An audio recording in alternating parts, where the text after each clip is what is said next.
कोकणातली माणसं साधी भोळी आहेत, पण जेव्हा एक्सपिरियन्स घेतला ते अजून छान आहे. तुम्ही किल्ल्यावर जाताय, तिकडे पिकनिक स्पॉट बनवून टाकलं ॲक्च्युली आताच्या काळामध्ये. लाईक तिकडे जाऊन कुठेही बाटल्या पडलेल्या असतात, स्नॅक्सचे पॉकेट्स पडलेले असतात. आतापर्यंत भारतातले 15 स्टेट्स फिरली आहे. म्हणजे लोक बोलतात तू भुक्कडगल आहेस, पण असं वाटत नाही बघून तुझ्याकडे की तू भुक्कडगल आहे. म्हणजे व्ह्यूज कधी नाही यायचे, कधी यायचे, रिस्पॉन्स असायचा नसायचा. काही लोक ट्रोल पण करायचे की लाईक काय करते ही असं. आज मी पेज टाकलाय तर मी 2-3 महिन्यात लगेच फेमस होणारे वगैरे अजिबातच नाहीये.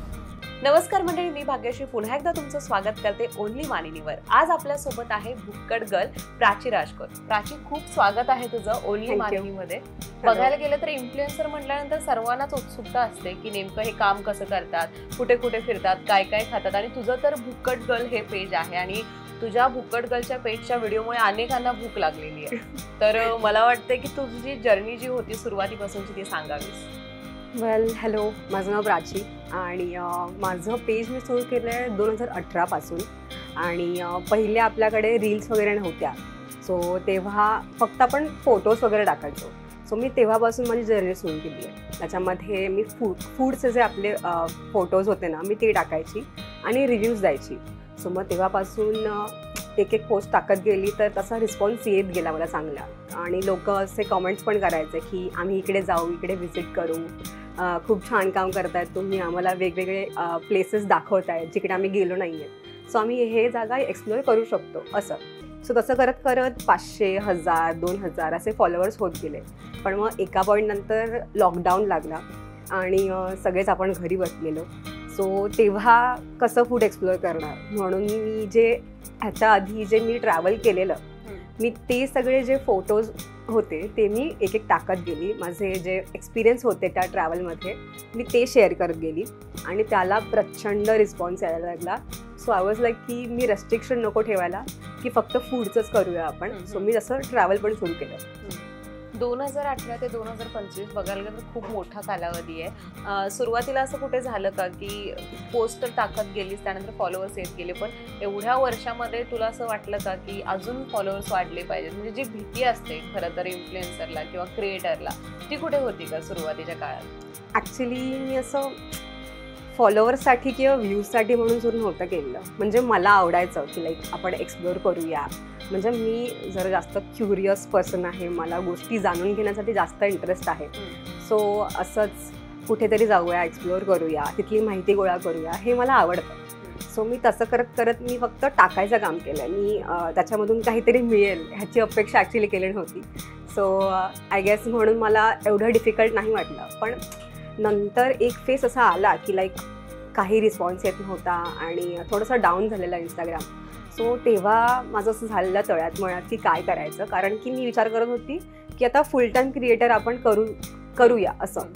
पण मग असं होतं की रिस्पॉन्स येत नव्हता. मग माझं असं झालं की आपण बंद करूया का पेज, काही होऊ शकत नाही का, आपण सोडून देऊया का. पण म्हटलं एक ट्राय करूया. म्हणजे तू आत्तापर्यंत एवढं करत आली आहेस, म्हणजे ती जर्नी पण इझी नव्हती. म्हणजे अप्स अँड डाऊन्स त्याच्यामध्ये होते. म्हणजे व्ह्यूज कधी नाही यायचे, कधी यायचे, रिस्पॉन्स असायचा नसायचा. काही लोक ट्रोल पण करायचे की लाईक काय करते ही असं. पण ते सगळं इग्नोर करून मला जे आवडते मी ते करत गेली आहे. सो म्हणून म्हटलं की आपण प्रयत्न करत राहूया. म्हणजे त्या प्रोसेसवरती आपण ट्रस्ट ठेवूया आणि स्वतःवरही विश्वास ठेवूया की लाईक होईल काहीतरी. सो झालं. आता जसं तू मगाशी म्हटलीस की फुल टाईम क्रिएटर म्हणून आलीस, त्याआधी काय करत होतीस आणि एज्युकेशन बॅकग्राऊंड काय होतं? जॉब करत होतीस का किंवा काय होतं? ती फेज कशी होती? ॲक्च्युली मी कस्टमर सर्व्हिसमध्ये काम करायची तेव्हा IT कंपनीमध्ये. आणि मी BCom केलं आहे. मला म्हणजे एवढा शिक्षणामध्ये इंटरेस्ट होता आधीपासून, कारण की मला जास्त एक्सप्लोअर करण्यामध्ये जास्त इंटरेस्ट होता. सो मला 12th नंतर शेफ व्हायचं होतं. सो ते जरा फायनान्शियल इश्यूमुळे मला जमलं नाही. बट मग म्हणून मी असंच काय करूया, आता माझ्याकडे जास्त ऑप्शन नव्हते. आणि तेव्हा कस्टमर एक्झिक्युटिव्हचे बरेच जॉब्स होते. सो आय वॉज लाईक की चला आपण ॲटलिस्ट सुरुवात करूया कुठून तरी. कारण की माझ्या घरामध्ये मी मोठी आहे. सो मला बाकीच्या गोष्टी पण डील करणं भाग आहे. सो बरोबर असं होतं की आपण हे पण करूया आणि हे पण करूया. सो मी तिकडे IT कंपनीमध्ये as a customer care service executive होती मी. सो मग ते करत करत मी तिकडे ॲटलिस्ट 6 वर्ष मी ते जॉब केला आहे. बट आता एक 3 वर्ष झालं आहे मी जॉब वगैरे सोडला आहे, कारण की मला तो कॉन्फिडन्स आला आहे की लाईक मी स्वतः माझं जे काम आहे, जे मी ॲक्च्युली काम पण नाही म्हणता येणार, जी माझी आवड आहे, जी मी निवडली आहे, सो ते मी करू शकते, अजून चांगल्या पद्धतीने प्रेझेंट करू शकते लोकांपर्यंत आणि तसा रिस्पॉन्स येतच जाईल. आता जसं तू म्हटलीस की तू जॉब सुद्धा करत होतीस, तर त्याचा फायदा कुठे या जर्नीमध्ये झाला की कॉन्व्हर्सेशन म्हण किंवा टीम मॅनेजमेंट, कारण तू एखादा व्हिडिओ शूट केलीस की त्यानंतर टीम तुझी तशी प्रॉपर पाहिजे की जेणेकरून चांगलं प्रोडक्शन जाईल. येस येस येस म्हणजे काहीही आपल्या आयुष्यात जे होतं ना ते कुठल्या तरी रिझनसाठी होतं असं मला वाटतं. सो मला जरी एक जॉब करायचा नव्हता तरी पण ह्या जॉबमुळेच मी कम्युनिकेशनमध्ये जरा माझं इम्प्रूव्ह झालं, कारण की मी इंट्रोवर्ट आहे असं म्हणायला हरकत नाही, पण ह्या जॉबमुळे मी जरा एक्स्ट्रोवर्ट झाली आहे आणि बोलायला शिकली आहे आणि सिच्युएशन कसं हँडल करायचं, गोष्टी कशा डील करायच्या हे मी ॲक्च्युली शिकली आहे. सो ह्याचा मला खरंच प्रॉफिट झाला आहे. ज्यावेळी जॉब सोडलास आणि फुल टाइम हे काम चालू केलंस त्यावेळी अशी कुठली फेस होती का की कामच येत नाही किंवा तुला सुचत नव्हतं की स्टार्ट कुठून करायचंय? ॲक्च्युली मी जेव्हा जॉब सोडणार मी तेव्हासुद्धा तळ्यात मळ्यातच होती की काय करू, मी खरंच हे करते, हे पाऊल उचलते आहे. मी घरी पण सांगितलं की मला जरा ह्याच्यामध्ये ना 1 वर्ष मी इन्व्हेस्ट करते, बघूया कसा रिस्पॉन्स येतो आहे. सो घरच्यांनीसुद्धा मला तेवढं सपोर्ट केलं आहे ॲक्च्युली या सगळ्या गोष्टींमुळे. त्याच्यामुळे मी आज इथपर्यंत पोहोचली आहे असं म्हणायला हरकत नाही आहे. सो येस, त्यावेळी काम असं एवढं नव्हतं येत, पण आय वॉज लाईक की होऊन जाईल, काहीतरी होईल. सो ह्या बेसिसवरती मी म्हटलं की आपण करूया, जॉब सोडूया आणि तुला जर वाटतंय की तू करू शकतेस तर you have to be faith in yourself असं म्हणलं. बरोबर. आणि म्हणजे जी 1 वर्षाचं तू स्वतःला संधी दिलेली, 3 वर्ष होत आले, तू चांगली यशस्वी सुद्धा झालेली आहेस यामध्ये. तर मला विचारायचं की तुला म्हणजे ज्यावेळी सुरुवात केलीस त्यानंतर पुढचं तर होतंच, पण एक्सप्लोअर पण चालू केलीस आणि आतापर्यंत महाराष्ट्रातील अनेक स्टेट आम्ही बघितले तुझ्या पेजवर तू फिरलेली आहेस. तर एकूण किती स्टेट फिरलेली आहेस आणि कसा अनुभव होता? सो मी आत्तापर्यंत भारतातले 15 स्टेट्स फिरले आहे आणि मोस्टली माझे आवडते जे ठिकाणं आहेत ते केरला, मेघालय, कोकण तर मला अनएक्सपेक्टेड होतं की एवढं सुंदर असेल, कारण की त्याबद्दल एवढी माहिती नाही आहे इंटरनेटवरती. बट जेवढं मी फिरली आहे, एक्सप्लोअर केलं आहे, म्हणजे जेवढं आपण सांगू कोकणाबद्दल ना तेवढं फार कमी आहे असं म्हणायला हरकत नाही आहे, कारण की एवढं सुंदर आहे ते. कोकण म्हणजे स्वर्ग म्हणतात आणि आता ऐकणारे प्रेक्षक सुद्धा कोकणातील खूप खुश झाले असतील. पण सोबतच मला वाटतं आता तू 15 स्टेट फिरलीस, आता आपण 3 ऐकले, तर अजून कुठले होते यामध्ये? ह्याच्यामध्ये सिक्कीम पण होता, माझी पहिली ट्रिप होती ती. सो त्याच्यामुळे एक कॉन्फिडन्स पण आला की आपण अजून एक्सप्लोअर करायला हरकत नाही आहे आणि खूप इंटरेस्ट आला की अजून बाहेरच्या जगामध्ये लोक राहतात कशी, त्यांचं फूड कल्चर कसं आहे. सो हे सगळं जाणून घेण्यामध्ये अजून जास्त उत्सुकता होती मला की लाईक कसं असेल, काय असेल. आणि त्याच्यानंतर मी पॉंडिचेरी पण गेली आहे, गोकर्णा गेली आहे, हम्पी बदामी, हे सगळे स्टेट फिरली आहेत. सो हे स्टेट फिरत असताना एखाद्या पर्टिक्युलर स्टेटबद्दल एखादा चांगला अनुभव आणि एखाद्या पर्टिक्युलर स्टेट मधला एखादा वाईट अनुभव सांगू शकशील का? वाईट अनुभव असं मी अडंली काय सांगू शकेल, कारण की त्या वेळेची ती सिच्युएशन असेल, सो मे बी त्याच्यामुळे तसा तो एक्सपिरियन्स आला असेल असं म्हणू शकते मी.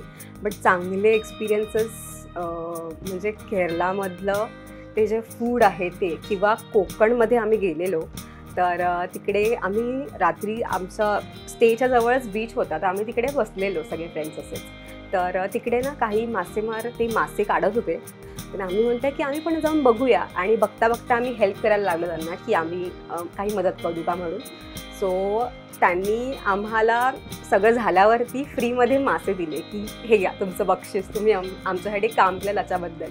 सो तो एक क्षण खूप मस्त वाटतं मला. म्हटलं किती साधी माणसं आहेत म्हणजे कोकणातली, असं म्हणजे जेवढं ऐकलं आहे मी की कोकणातली माणसं साधी भोळी आहेत, पण जेव्हा एक्सपिरियन्स घेतला ते अजून छान वाटलं बघायला की खरंच साधी भोळी माणसं आहेत कोकणातली. निश्चितच आता आपण ह्याच्याकडे वळूयात की आतापर्यंत तुझी जर्नी तर आपण बघितलीच, पण सोबतच मला विचारायला आवडेल तुला की एक इन्फ्लुएन्सर म्हटल्यानंतर ट्रोलिंगचा सामना करावा लागतो, किंवा सध्याच्या जगात असं झालं की जो कोणी आपण इंस्टाग्रामवर बघतो तो इन्फ्लुएन्सर किंवा क्रिएटर दिसतोय, पण कंटेंट जेन्युइनली देणारी माणसं फार कमी आहेत आणि त्यांना जेन्युइनली फॉलो करणारी पण माणसं कमी आहेत. पण या सगळ्या स्पर्धेत तुला कुठेतरी अडकल्यासारखं कधी वाटलं का? किंवा सध्याचे जे इन्फ्लुएन्सर आहेत की काहीही करून बाबा फॉलोअर्स मिळवायचे, ही जी मानसिकता आहे या नवीन तरुण पिढीसाठी काय सांगशील? मुळात हे फक्त काम आहे असं म्हणून तुम्ही बघू नका. म्हणजे तुम्हाला खरंच या गोष्टीमध्ये इंटरेस्ट आहे तर तुम्ही तेवढा जीव ओतून काम करू शकाल त्या तुमच्या पर्टिक्युलर गोष्टीसाठी. सो माझं तरी असं म्हणणं राहील की फक्त करायचं म्हणून करू नका. तुम्हाला जर जेन्युइनली याच्यामध्ये इंटरेस्ट आहे तर तुम्ही तेवढं वर्क त्याच्यामध्ये करू शकता. आणि ही प्रोसेस खूप लेंदी आहे. सो तुम्ही असं नाही विचार करू शकत की आज मी पेज टाकला आहे तर मी 2-3 महिन्यात लगेच फेमस होणार आहे वगैरे, असं अजिबातच नाही आहे. तेवढं तुम्हाला पेशन्स ठेवावा लागतो, तेवढं प्रोसेसवर तुम्हाला ट्रस्ट ठेवावा लागेल. कधीतरी असे दिवस येतील की तुम्हाला काहीच रीच मिळणार नाही किंवा काही रिस्पॉन्स येणार नाही. आणि कधी कधी असं होईल की तुम्ही जग जिंकले आणि एवढे तुम्हाला फॉलोअर्स आणि रीच वगैरे मिळतो. बट ती प्रोसेस कंटिन्यू ठेवणं किंवा पेशन्स तेवढं ठेवणं हे तुमच्या हातामध्ये आहे, एवढं सांगू शकतो. प्राची, मला रिअल फॅक्ट जी आहे त्याबद्दल पण बोलायला आवडेल की ज्यावेळी ही जर्नी सुरुवात केलीस, आता 8 वर्ष होत आली, तू या प्रोसेसमधून जातेस आणि तू प्रोसेस थांबवली नाहीस. आणि म्हणून कदाचित जरी अप अँड डाऊन आले तरी तू सर्वाईव्ह झालीस आणि स्वतःचं यश मिळवलीस. पण काही लोक असे आहेत की त्यांना ही फॅक्ट मान्य नसते की मला फॉलोअर्स मिळतील, मी यामध्ये काम करेन, आणि त्यांचे जे काम करण्याचे दिवस आहेत किंवा वय आहे तो यामध्ये निघून जातो. असे बरेच जण आहेत की फॉलोअर्सच्या मागे किंवा काहीतरी क्रिएट करण्याच्या मागे पळतात. अशा मुलांसाठी किंवा मुलींसाठी काय सांगशील स्पेशली? मुळात तुमचा निश काय आहे तुम्ही हा ओळखला पाहिजे. म्हणजे तुम्ही ट्रॅव्हलमध्ये एक्सपर्ट आहात किंवा तुम्ही फूडमध्ये एक्सपर्ट आहात किंवा लाईफस्टाईल, फॅशन, जे काय असेल त्याच्यामध्ये हल्ली तर बरेच कॅटेगरीज आलेल्या आहेत. सो तुम्ही काहीही निवडू शकता, त्याच्यामुळे तुम्ही खरंच तेवढं काम करू शकता किंवा तेवढं एक्सप्लेन करू शकतात की रिव्ह्यूज देऊ शकता तुम्ही तेवढे मुळात, आणि तेवढं पेशन्स ठेवून तुम्ही ते काम करू शकता. सो एवढंच तुमच्या हातात आहे आणि फक्त पेशन्स ठेवा. निश्चितच. यानंतर आपण वळूयात की जे तू म्हटलेस ट्रॅव्हल तर केलेले आहेस, पण गड किल्ले संवर्धन सुरुवातीच्या काळात तू केलेले आहेस, किल्ल्यांवर ट्रेकिंग केलेस. आता नुकतंच पावसाळा सुद्धा येईल, ट्रेकिंग करायला जात असताना विशेष काळजी कुठली घेतली पाहिजे, आणि गड किल्ले जे आहे त्यांची सध्याची जी दुरावस्था आहे याबद्दल सुद्धा सांगशील? मुळात या सगळ्या गोष्टीला आपणच रिस्पॉन्सिबल आहोत. कारण की आता आपण ट्रेकिंग करतो तेव्हा आपण स्वतःची किती काळजी घेतो, किती जपतो की आपल्याला लागू नये किंवा धडपडू नये, यासाठी आपण किती प्रिकॉशन्स घेतो. पण तेच तुम्ही किल्ल्यावर जाताय, तिकडे पिकनिक स्पॉट बनवून टाकलं ॲक्च्युली आताच्या काळामध्ये. लाईक तिकडे जाऊन कुठेही बाटल्या पडलेल्या असतात, स्नॅक्सचे पॉकेट्स पडलेले असतात. सो ते तुम्ही तुमच्या बॅगेतसुद्धा टाकू शकता आणि परत घरी जाऊन तुम्ही टाकू शकता. सो हे तुम्हाला करायला काहीही प्रॉब्लेम नाही येणार आहे. सो तेवढं आपण बेसिक जरी केलं तरी खूप जास्त मदत होणार आहे. कारण की तिथली जी गावची लोकं आहेत ते भरपूर सांभाळण्याचा आणि नीट ठेवण्याचा प्रयत्न करत आहेत. पण हे काही आपल्या हातात पण आहे, कारण की आपण बाहेरून तिकडे ते बघण्यासाठी जातोय आपण तिकडे, कारण की आपला एवढा इतिहास आहे. सो त्याला ते आपण स्वतः जपलं पाहिजे, हे आपल्या हातात आहे मुळात.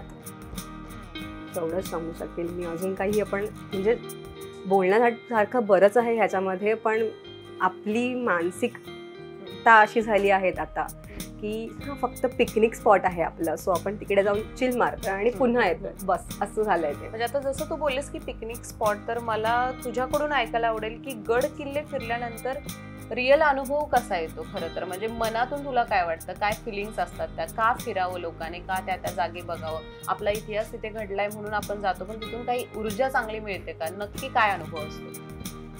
मुळात आपलं एवढं हिस्ट्री आहे त्या जागेची, सो त्याबद्दलची आता तिकडचे जे गावकरी आहेत ना ते आपल्याला एक्सप्लेन करतात सगळ्या गोष्टी, आणि ज्या त्या स्टोरीज सांगतात त्यामुळे एवढं पॉझिटिव्ह वाटतं. म्हणजे आपण जे आता सर्वाईव्ह करतोय किंवा फेस करतोय ते काहीच नाही आहे. त्यांनी त्या काळामध्ये जे काही सर्वाईव्ह केलं आहे, जे काही फेस केलं आहे, ते आपण तेवढं सर्वाईव्ह म्हणजे तेवढं काही फेस करत नाही आता, पण आपण एवढं मोठं बनवून ठेवलं आता गोष्टी सगळ्या की बापरे बाप.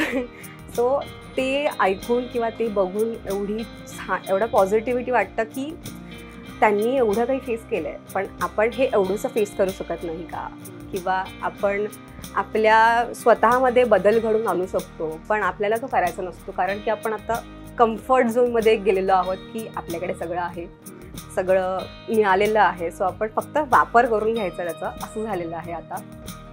गड किल्ले संवर्धन, आता जसं तू सांगतेस की गड किल्ले संवर्धनामध्ये आपण समज पॉकेट्स घेतले किंवा काहीतरी पिलं, छोट्या बॉटल्स असतील त्या तर आपण घेतोच, पण सोबतच तिथं गेल्यानंतर अनुभव सुद्धा आता तू शेअर केलीस. मला ऐकायला आवडेल की ज्यावेळी तुम्ही तिथे जाता त्यावेळी जसं तू टिप्स दिल्यात तर त्या केअर करू, पण पावसाळ्यात ज्यावेळी ट्रेकिंगला जातात मुलं गडांच्यावर त्यावेळी निसरट झालेली असते, म्हणजे काय काय टिप्स असतील तुझ्याकडून, कारण तू आतापर्यंत ते अनुभव घेतलेले आहेत म्हणून. हो, मुळात आपण जे ट्रेकिंग शूज वापरतो ना ते चांगल्या क्वालिटीचे असावे, कारण की हल्ली भरपूर इन्सिडेंट होत आहे असे की लाईक सगळ्यांचे ॲक्सिडेंट वगैरे होत आहेत, पाय घसरून वगैरे पडत आहेत. सो ती प्रिकॉशन घेतली पाहिजे आपण. आणि सगळ्यांसोबत जर आपण ट्रेक करतोय तर एक कोणीतरी रिस्पॉन्सिबल माणूस तिकडे असला पाहिजे, फर्स्ट एड बॉक्स त्यांच्याकडे असला पाहिजे. जर काही असं झालं तर आपण पटकन तिकडेच काहीतरी आपण करू शकतो, आणि जर काय त्रास होत असेल तर ते आपण पट्टी वगैरे करून नॉर्मल त्यांना तेवढ्यापुरतं आपण त्यांना फर्स्ट एड देऊ शकतो. सो हे आपण बेसिक गोष्टी आपण फॉलो केल्या पाहिजे. पावसाळा म्हटल्यानंतर निसर्ग इतका खुललेला असतो आणि लोकांना व्हिडिओचा म्हण किंवा फोटोचा मोह आवरत नाही, आणि याच्यातून मागील वर्षी सुद्धा अनेक वाईट घटना आपण ऐकल्यात. अशा वेळी काय महत्त्वाचे मुद्दे सांगशील की लोकांनी हा मोह कसा आवरावा? म्हणजे मेमरीज टिपणं हे चांगली गोष्ट आहे, म्हणजे मीही तेच करते, पण त्यापेक्षा जास्त ना आपण ती जो मुवमेंट आहे तो जास्त एन्जॉय केलेला पाहिजे.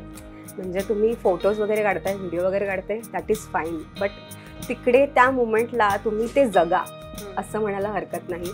कारण की एवढं सुंदर असतं सगळं वातावरण, तिकडे सगळं ग्रीन झालेलं असतं, फॉग पडलेला असतो आणि पाऊस असतो आणि एवढे छान व्ह्यूज असतात, तर ते एन्जॉय फक्त करा, फक्त फोटो काढण्यापेक्षा. म्हणजे डोळ्यांच्या कॅमेऱ्यात खरं तर टिपलं पाहिजे ऍक्च्युली. निश्चितच. यानंतर आपण ट्रॅव्हलकडे येऊयात की आता तू ट्रॅव्हलिंग केलंस, पण एक मुलगी म्हणून किंवा महिला म्हणून ट्रॅव्हल करत असताना सेफ्टी टिप्स काय देशील? भीती वाटतेच, कारण की ॲज अ वुमन तुम्हाला अनसेफ फील होतं, अनकम्फर्टेबल फील होतं, पण तुम्ही स्वतःला चान्स द्या, थोडासा वेळ घ्या आणि तरीही बाहेर उतरा आणि एक्सप्लोअर करा, कारण की जगामध्ये खूप काही बघण्यासारखं. आणि त्या प्रोसेसमध्ये ना तुमचा जो सेल्फ कॉन्फिडन्स आहे तो प्रचंड प्रमाणात वाढणार आहे, आणि त्याच्यामुळे तुम्ही स्वतः डेव्हलप खूप होणार आहात त्या प्रोसेसमध्ये. सो तुम्ही थोडंसं भीती तुमची कमी करा आणि थोडंसं एक्सप्लोर जास्त करा. निश्चितच. म्हणजे जशी मुलगी, म्हणजे सेफ्टी हा मुद्दा येतोच, तर सेफ्टीसाठी काय केलं पाहिजे? म्हणजे तुझ्याकडे काही टूल्स पाहिजेत का, किंवा एक बॅक ऑफ माइंड आपल्या चालू असतं की मी अनोळखी ठिकाणी जाते तर कोणी मला त्रास देऊ नये, आणि आपण त्या अनोळखीच ठिकाणी असतो, आपला रोजचा रस्ता वेगळा, रोजची माणसं वेगळी, तर अशा वेळी काय केलं पाहिजे? ओके, टूल्स वगैरे तर तुम्ही स्प्रे अँड ऑल असतो आपला, तो आपण कॅरी केला पाहिजे, कारण की कधी काय शकतो आपण सांगू शकत नाही. आणि टाईम तुम्ही फॉलो केला पाहिजे की एका पर्टिक्युलर वेळेत तुम्ही निघता आहात, तर त्या एक पर्टिक्युलर वेळेच्या आधी तुम्ही तुमच्या जागेवर पोहोचलं पाहिजे. आणि मोस्टली ॲज अ वुमन म्हणून तुम्ही हॉस्टेल्समध्ये प्रिफर करा राहणं, कारण की तिथे भरपूर देशातले बाहेरचे लोक येतात आणि तुमचं त्यांच्याशी कम्युनिकेशन होईल आणि तुमचे तिकडे नवीन फ्रेंड्स पण बनतील. सो तुम्हाला अनकम्फर्टेबल फील होणार नाही. सो तसं करत करत तुम्ही त्या जर्नीमध्ये एकटे पण नसाल आणि तुमचा एक ग्रुप पण तयार होईल, तुमच्या अजून मेमरीज पण क्रिएट होतील. सो सध्या सोलो ट्रिप पण इतकी चर्चेत आहे, आणि सोलो ट्रिप मुलींना स्पेशली आवडते करायला. तू कधी केलेस का? काय अनुभव आहे का? अतिशय वियर्ड अनुभव आहे माझा ॲक्च्युली. माझ्या एका फ्रेंडने डिच केलेलं मला त्या प्लॅनमधून, म्हणजे तिला जमला नाही ॲक्च्युली यायला, त्याचं काही रिझन्स होते. सो मी त्या ट्रिपला गेलेली, मी इथेच गेलेली अलिबागला, पण ती माझी पहिली सोलो ट्रिप होती आणि आय वॉज सो स्कॅर्ड. म्हणजे मी फेरीमध्ये बसलेली आणि माझं असं होत होतं की मी का जाते आहे, मला घरी जायचं आहे, मला नाही जायचं आहे, असं होत होतं माझं. पण मी स्वतःला काम डाऊन केलं. मी म्हटलं की चिल, होईल, सगळं नीट होईल. आणि स्वतःला शांत करून मी त्या जागी पोहोचले आणि तिकडे माझे छान मित्रही झाले आणि मी धम्मालही केली आणि खूप मजा आली. सो माझ्यातली पण जी भीती होती की ॲज अ वुमन तू ट्रॅव्हल करतेस, अनसेफ असेल, कारण की आपण सगळीकडून तेच ऐकतो की मुलगी आहेस तू कशी काय की ट्रॅव्हल करू शकतेस, तुला कसं जमणार नाही, तुला सोबत कोणातरी घेऊन जा तू, असं असतं. बट तो एक्सपिरियन्स खरंच खूप छान होता आणि मला पुन्हा सोलो ट्रॅव्हल करायला आवडेल. निश्चितच. आपण पूर्ण आतापर्यंतचे सगळे मुद्दे घेतलेले आहेत जे की तुझ्या लाईफमध्ये घडलेत आणि तू अनुभव घेतलेले आहेत. मी परत एकदा पहिल्याच मुद्द्यावर येते की जे फूड ट्रॅव्हल करतेस आणि फूड ब्लॉगिंग करतेस त्यावेळी भरमसाठ अन्न मला वाटतं पुढ्यात ठेवलेलं असतं. म्हणजे आम्ही इन्स्टाला आणि तुझ्या स्टोरीजना पण बघतो की खूप सारे डिश असतात. तर त्याचा कुठे इफेक्ट झालाय का तुझ्या खाण्यावर की मला खूप खाऊ वाटते किंवा कमी झाले खाणं, असं काही इफेक्ट होतं का फूड ब्लॉगर? म्हणजे लोकांना असं वाटतं की तू फूड एक्सप्लोअर करतेय सो तुझी मज्जा आहे बाबा, पण रिअल लाईफमध्ये असं नाही आहे.